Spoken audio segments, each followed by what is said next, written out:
Hello and welcome back to my 13 days of Halloween movies. It is currently day 3, and I will be tackling the talk of the town, even if it is a little late.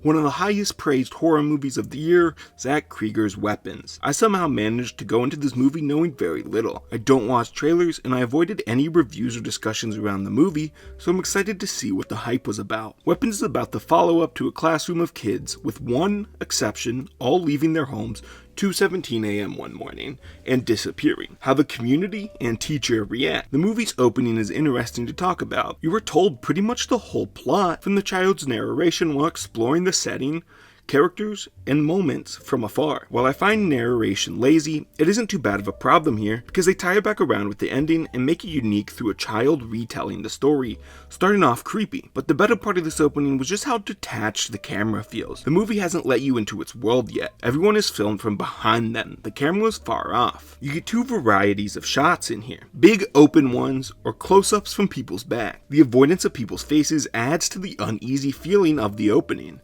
setting you up for stuff that comes later. After the opening, we move on to the structure of the entire movie, entering non-linear storytelling mode, something I have traditionally been very bad at following. This movie shows a title screen of a character and follows them up until a certain point and then switches to the next one. But with this movie, I followed and understood everything. I was able to connect Archer being the one knocking on Justine's door and other similar interactions, something I have failed to do in other non-linear movies. Weapons doesn't overdo that aspect. It isn't there to confuse you, but instead explore the characters one at a time rather than back and forth, which would have made the movie feel messy and scattered. The first section is about Julia Garner's Justine, the teacher whose student disappeared. This was my favorite section of the movie. The town's hostility towards her and her desperation to help made a compelling opening. Everyone was accusing her of causing this. It has some commentary on expectations we put on teachers. All the parents have video evidence of their kids just getting up, walking out of the homes, yet here people are putting the blame on Justine. It shows how quick parents are to blame anyone other than themselves when their child has a problem. It was a great opening 30 minutes of establishing tension carried by Julia Garner. She performs shaky concern perfectly. Justine clearly wants to help but keeps making the wrong decision after wrong decision while her life is falling apart. Constantly being harassed and turning to drinking, she needs to find the answer and confronts Alex, the only student of hers who didn't go missing. She finds his home and shatters and his parents zombified, and she decides to call the principal of the school, not the police. His non-reaction leads Justine to a stakeout and one of the best horror scenes in the movie. Justine fell asleep in her car. Really clever camera work puts you in the passenger seat of the car. You pan over to the house as Alex's mom comes out with scissors that I originally thought were knives. Tracks her running over to the car and stops as the mom is looking through the window at Justine. She walks off screen and you hear the car door open. You hear the knife getting ready, and the mom simply comes up and cuts Justine's hair onto the next title card and character. A great building of tension just for a small release instead of a burst. I love when movies do this. Don't resolve the tension, but postpone the explosion that is sure to be coming. As I have said, this was my favorite part in the movie. It was the most engaging and didn't have any standout flaws in it like some of the other parts. I was a little sad when the movie moved on to Archer, but I got over it because I did end up getting invested in that part of the movie. Then comes the section holding this movie back. It felt a little unnecessary to throw 25 minutes of a cop chasing a drug addict around into a movie about kids disappearing. I get Paul is connected to Justine, and I really liked their interactions at the bar and found it cute how they comforted each other. But I just couldn't care about his father-in-law drama or the fallout of him beating and chasing a drug addict around. Sucked all the momentum out of the movie for me. One of the many ideas this movie tackled is the incompetence of police, but it doesn't devote enough time to do it in a fully satisfying way. So when that section that it is tackled has to be ham-fisted and over the top, you gotta get all the stuff in a short period. I get it, police beat people and cover it up. Police bad is like the fourth biggest thing this movie is trying to say, so it gets less screen time than others. It also happens to pause the tension and horror that the rest of the movie was building. I just couldn't be bothered to care about Paul. After all that, we get to the final section of the movie where all the storylines start to connect. The principal does a wellness check on Alex's family, and in comes Aunt Gladys, who has started to take care of Alex and the family. Amy Madigan plays a terrifying witch who mind-controlled Alex's parents to eat their youth and blackmailed Alex into helping her mind-control the kids into her personal army of murderers. Yep, in the end, it all happened because of a spooky witch. I was disappointed at the reveal of mind control and magic. A lot of my favorite horror movies revolve around groupthink and group paranoia. That's what this is, a town scared because they don't have answers. The unknown is truly terrifying to me.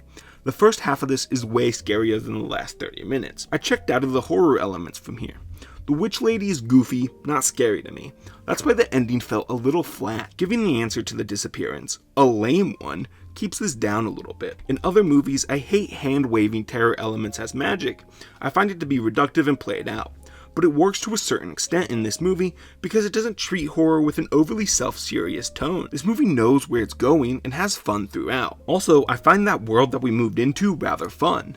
I liked the over-the-top fighting zombified people, the child death army too. When Archer just kept throwing the guy, it was so funny. It's great action and a little slapstick. So while I might have preferred a scary horror throughout, when the movie stopped being scary, it ramped up the fun and humor. The blend works well and only comes off as disjointed while reflecting and reviewing the movie. Aunt Gladys was a fun over-the-top villain. I don't love the performance as much as others because I don't think the character was genuinely scary, but it was still a very good one.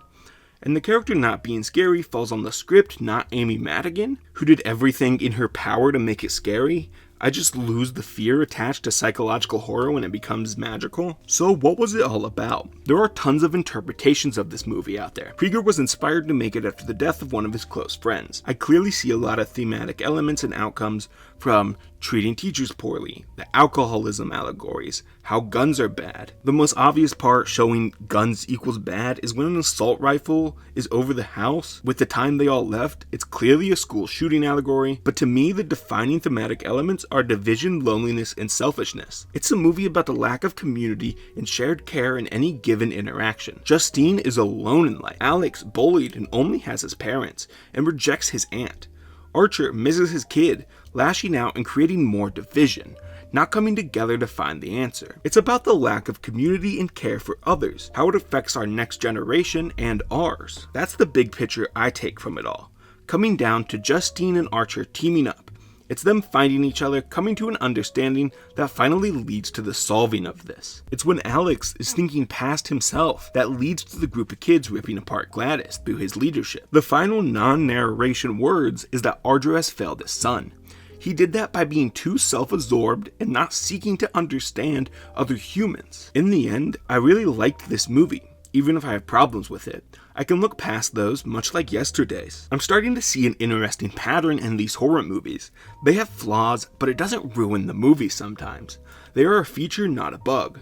Weapons is a top 5 movie of the year for me, and I will need time to figure out exactly where it lands and what all I feel like it will deserve award-wise, but I'm glad I watched this. I hope you enjoyed today's video. I covered 2 different Halloween movies for the past 2 days if you haven't seen those, and will be continuing to do so for the next 10. I would love for you to join me on my journey this year. Please like and subscribe, and come back tomorrow. Thanks for watching.